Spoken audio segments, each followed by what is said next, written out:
In China's Zhengzhou city, more than 50 film sets crowd a single 10,000 square feet stretch.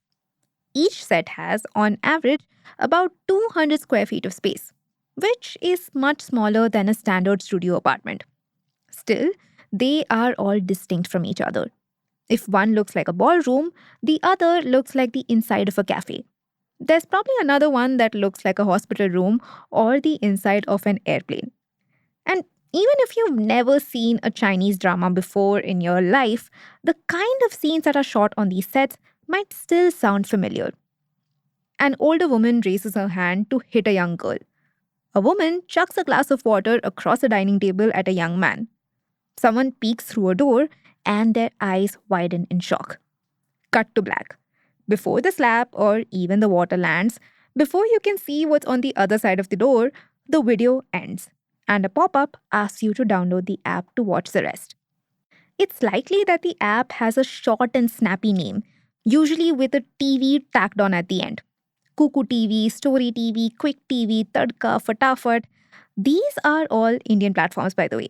And they are importing this format that first blew up in China, which is about 60 to 90-second long episodes, always ending with a cliffhanger or twist, and packaging it with the traditional Indian masala. So far, they have been quite successful.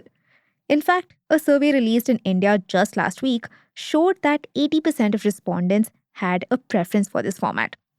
And if you're wondering why they are popping up with increased frequency on your social media feeds, it's because the timing could not be better for video platforms like Kuku TV and OTTs like JioHotstar. Even brands are seeing an opportunity for innovative storytelling through this format. Did you know, for example, that Haldiram's has produced its own microdrama?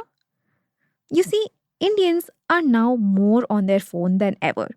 At the same time, AI is shortening production timelines, reducing costs, and enabling real time data based insights.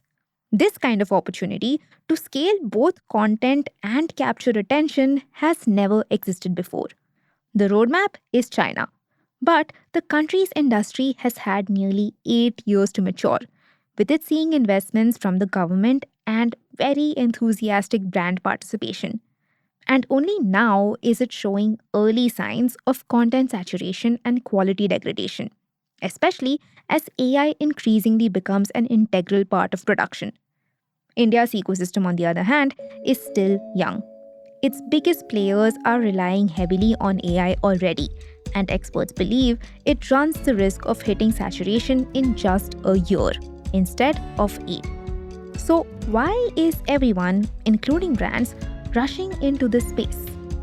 Welcome to Daybreak, a business podcast from the Ken. I'm your host, Rachel Varghese, and every day of the week, my co-host Nikita Sharma and I will bring you one news story that is worth understanding and worth your time. Today is Wednesday, the 19th of August.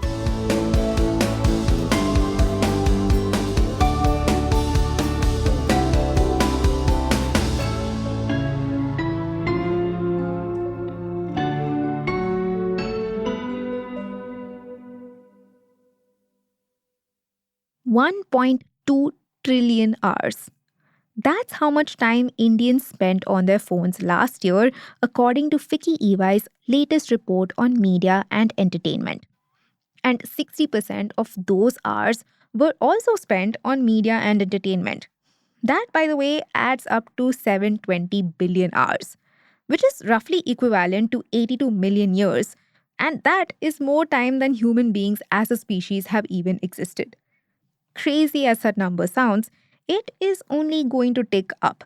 Another recent report from Ericsson Mobility projects that Indians will be consuming 50 GB of data every month on an average by next year. That's the opportunity platforms like JioHotstar's Tadka, Amazon's Fatafat, Kuku TV, and Story TV are after. And for a nation that has always loved its melodramatic soap operas and cheesy Bollywood, this format is the perfect bait. Now, those same tropes and the drama of it all are available in snackable sizes.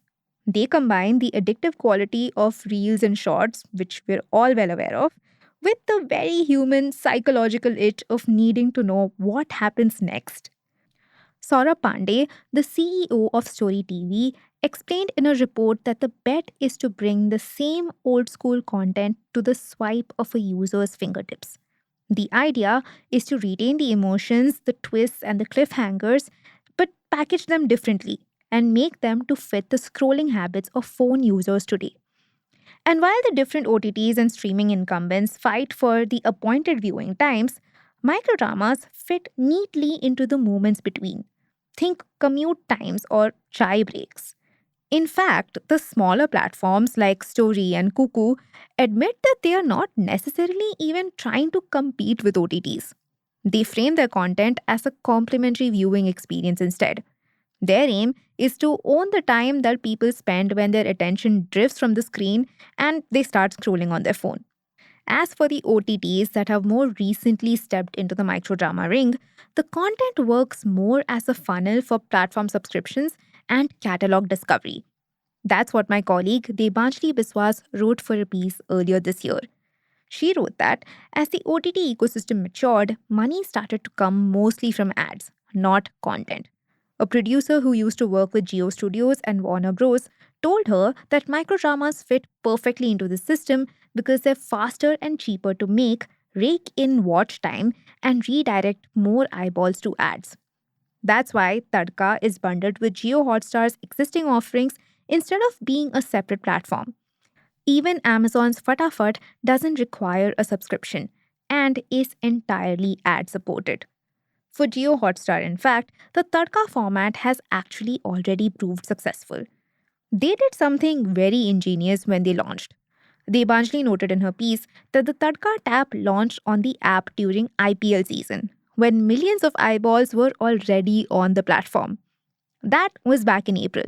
It took only 2 months for the service to cross 100 million viewers, and that too with just 100 titles on its slate.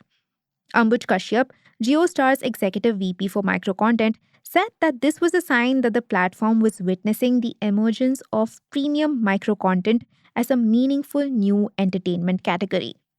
So far, JioHotstar does seem quite serious about scaling into this new entertainment category. From the 100 titles that the service launched with, the aim is to scale to 1,000 by just the end of this year. That's a pretty sizable investment, even for a company with pockets as deep as Geo, for an experiment that's only a few months old. Let me explain. Kunj Sanghvi, the senior VP of Kuku FM, has across multiple reports put the cost of producing a single drama at 20 to 25 lakh rupees. If the cost is the same or similar for Geo, 1,000 titles would cost the company about 200 to 250 crore rupees. That investment is a necessity. Microdramas are sticky for audiences because usually there is something for everyone. Genres on platforms span from slice of life and romance to thriller, horror, fantasy, and even mythology. Sachin Singh, the head of Kuku TV, called it a volume game in a piece from The Hollywood Reporter India. He explained that the more users consume, the more they expect. Different tropes, different plots, different genres. Kuku itself started off releasing only about 10 to 20 shows a month, but it has now scaled up to 200 to 250 shows, majorly aided by AI assisted workflows. Actually, AI is a major reason why investors have started finding the space attractive. Forbes reported last year that microdrama platforms raised $44 million dollars across just 6 rounds in the first half of 2025 alone. And the enthusiasm starts to make sense when you realize that some investors have already started seeing returns. You see, 314 Capital backed Kuku FM's seed round all the way back in 2019. And when the content platform raised $85 million dollars in a Series C last year, 314 sold part of its stake at a return rate of nearly 90% annually.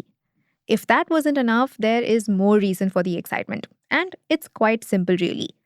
Mayank Chen, an investor from Stellaris Venture Partners, told ET that even though historically content production has been a very expensive process, AI holds the great promise to reduce costs by one fifth to one tenth. That explains why Indian platforms have not wasted any time in integrating AI. Right now, AI is being used across companies to test ideas, generate prompts, speed up scripting, and handle dubbing. Kuku Sachin Singh describes the platform as already AI native. 50% of Story TV's workflow is AI supported, and ShareChat has committed 100 crore rupees just for scaling AI driven microdrama, with the CEO saying that they expect the investment to reduce costs by 70%. But for the market where the format broke out, China, AI production hitting scale has worked out in complicated ways. Stay tuned. Hello, everyone. I am Snigdha, and I am the co host and producer of Daybreak, which is the Ken's daily news podcast. And I am Praveen. I am the host and producer of 2 by 2 the Ken's Business Strategy podcast. And Praveen is working on something super exciting, and he's here to tell us all about it. Yes, it is actually a project that we are calling the Great Rewiring, which is the third edition of the Ken's case competition. Snigdha, you remember the first two case competitions? Yes. Of course I do. And every year you're getting bigger and better and more popular, PGK. Well, I certainly hope so. This year we are actually doing this thing where we are asking students all over India to tell us what happens when agents take over India and how they're going to rewire the lives of Indians all over. Give me an example. Oh, let me tell you this thing that we are actually finding out examples by asking subscribers like you what are the strange, annoying, and weird things that you do that frustrates you. Maybe things that you procrastinate, maybe things that you don't do, maybe things that you do but they're very repetitive and very manual. What are the things that you wish you had a digital assistant who could just take over from you? Tell me an example of... Oh my God. I have a big example that everybody can relate to. It is paying bills. Interesting. Go on. So annoying, especially the subscriptions and your phone bill, because I don't like the idea of autopay because I want to have some sense of control over my money. And also getting out of autopay is a hassle. So every month end or beginning, I'm always procrastinating, and then I'm getting 10 reminders from Vodafone and like 20 reminders from Spotify, and it's just really annoying. Yeah. Wouldn't it be cool, Snigdha, if you had an agent that basically looked through all the places that you were spending money on subscriptions and all of these other places and would come and tell you, maybe every few weeks, a very friendly agent would come and say, Snigdha, I think you should stop doing this. I don't think you're using this anymore. Oh, you should probably stop doing this other thing, or you should replace it. There's a cheaper plan that I think you would like. Wouldn't that be really cool and very helpful? This would be mind-blowing, amazing, and also so helpful. Yeah, but I think there are going to be other weird things. In fact, subscribers have written to us and told us about things like how they struggle to manage their parents' health, or how they're essentially using WhatsApp as a way to store all their documents. So there are all these weird workarounds that people do, and you're nodding, so I'm guessing you're one of them. And in order to find out, we are running a survey right now. And it's a survey called the Great Rewiring Survey. The link of it is in the show notes. And we're going to ask you, if you're listening to this, take the survey. It's a fun survey. It's just going to take you 5 minutes. And we're even going to tell you what are the weird things that other people confessed. And if you take this survey, you will find out what are the weird things that you're doing. And we're going to ask thousands and thousands of student teams all over India over the next 2 to 3 months to build solutions that solve these problems. And how long do we have to wait to hear these weird problems? Maybe just a couple of weeks, we'll be done. Amazing. All right, looking forward to it. Yeah, the survey is here. I would recommend you take it. Yes, please do. Link is in the show notes, and please do share it with your friends and family. Yeah, it's very easy to share. And tag us on social media if you're sharing it on social media.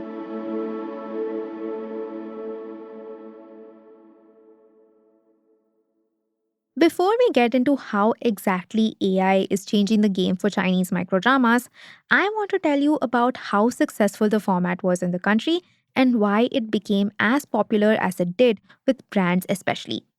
In 2023, a Chinese skincare brand named Kans partnered with the creator on Douyin, which is the Chinese version of TikTok, to launch 5 custom microdramas. Jing Daily writes that the series was made to resonate with professional women, with the product placement being subtle but deliberate.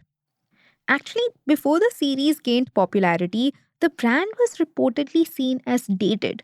But after the series went up, Cannes' full year brand revenue skyrocketed by more than 140%, and it became the platform's first beauty label to reach an annual gross merchandise volume of $830 million. That's the kind of playbook that brands like Haldiram's and Ajio are trying to recreate in India. And the survey I mentioned earlier suggests that there is a real opportunity for them. It showed that microdramas generated 84% brand recall and 82% purchase intent with respondents. And following the Khan's formula, these stories don't really revolve around the brand or its products exactly. But both are placed in the series and sometimes referred to in a kind of tongue in cheek way. Ajio's show revolves around a group of friends living together. Haldiram's is about office rivalries and drama, and Rennie Cosmetics has a short series with the internet personality Ori called Originals. Ajio's show, in fact, does seem to have seen some success. The company reported that the show gathered almost 400 million views across social media platforms. But the brand growth that Khan saw didn't really stick around for very long. You see, once competitors saw how well the brand was doing, they flooded platforms with similar content. And Khan's founder said in a report that the effectiveness of microdrama based advertisements fell by almost 40 times because the supply had exploded. The supply side issue is also exactly what is at risk for platforms in India, especially as AI enables both scale and supply. Nishant Kumar, the CMO of the group that runs Story TV, noted in a report that when a format performs, it gets replicated across the market within weeks. China has seen that problem happen in real time twice now. Once with the branded content like Cannes, and then again with AI generated content more recently. Now, AI started off as being a post production assist around 2024. At this point, by the way, the industry was about 6 years old and had racked up $7 billion in revenue. When AI started becoming part of production flows, it was only used for stuff like VFX and dubbing. But that changed when TikTok's owner, ByteDance, came out with an AI video generation tool called CDance 2.0. Suddenly, AI generated titles went from less than 10% to nearly 40% of China's top 100 drama chart in a year. And by early 2026, 10,000 AI generated titles were being released every month. The increased volume did not escape regulator scrutiny. China's National Radio and Television Administration established a tiered review system based on production budgets and required all AI generated animated content to receive a filing number before release. The administration has also removed more than 25,000 episodes for content violations across both live action and AI generated titles.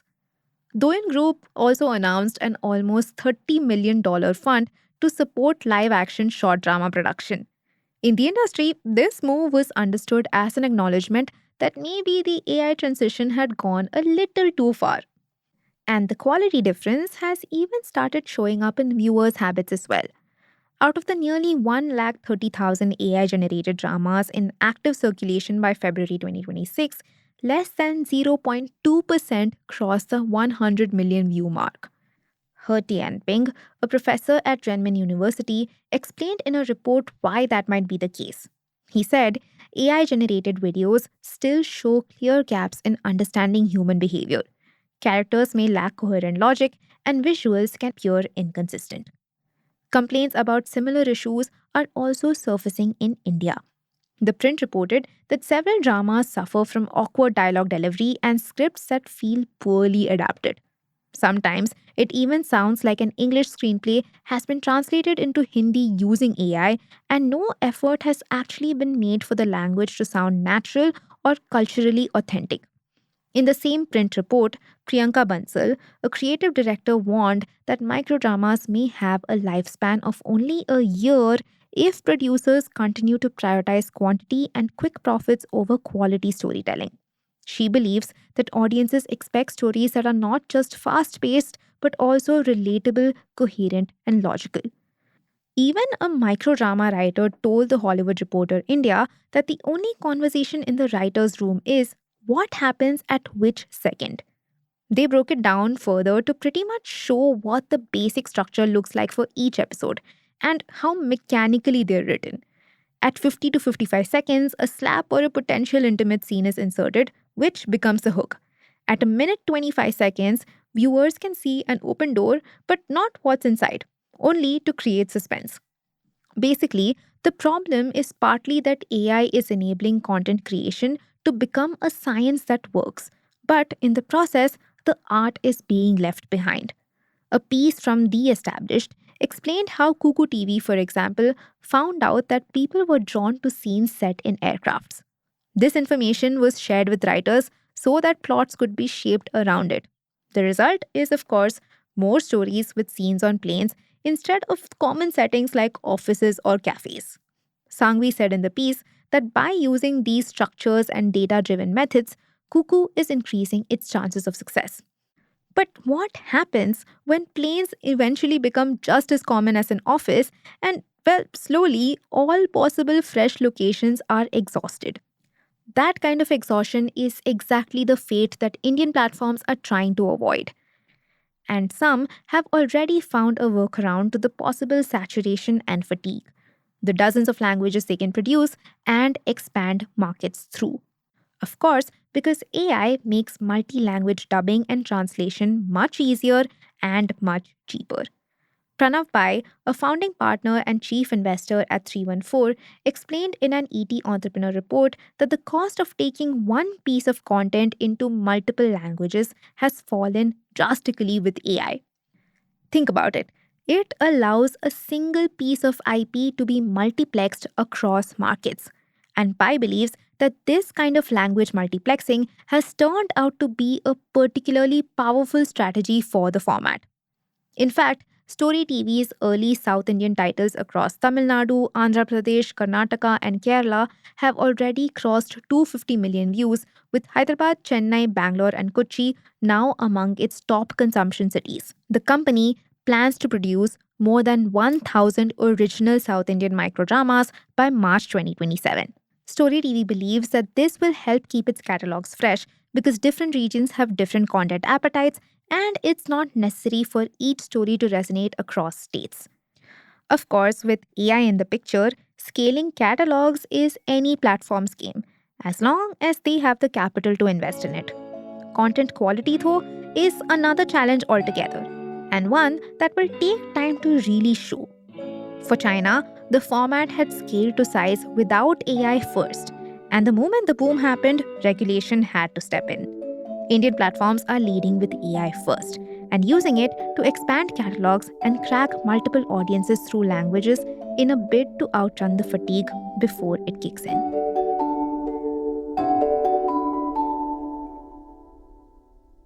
Daybreak is produced from the newsroom of The Ken, India's first subscriber-focused business news platform. What you're listening to is just a small sample of our subscriber-only offerings. A full subscription offers daily long-form feature stories, newsletters, and a whole bunch of premium podcasts. To subscribe, head to theken.com and click on the red subscribe button on the top of the Ken website. Today's episode was hosted and produced by my colleague Rachel Varghese and edited by Rajiv Sien.